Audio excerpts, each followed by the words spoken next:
igituma rero igikorwa c'ubwungere atari akazi, naho mu muhamagaro dukora akazi ni ikintu umuntu akora yiteza inyungu personnel, yiteza agahembo, yiteza icaja kuronka.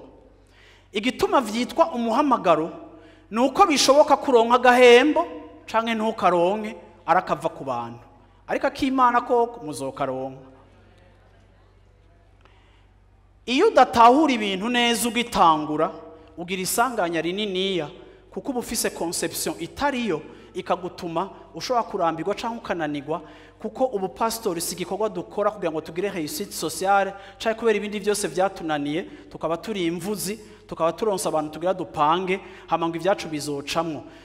Igikorwa c'ubwungere si igikorwa cyo kudutunga twebwe, uretse Imana yabishatse ko kiranadutunga, ariko iyo kitaranagutunga naho ni umuhamagaro.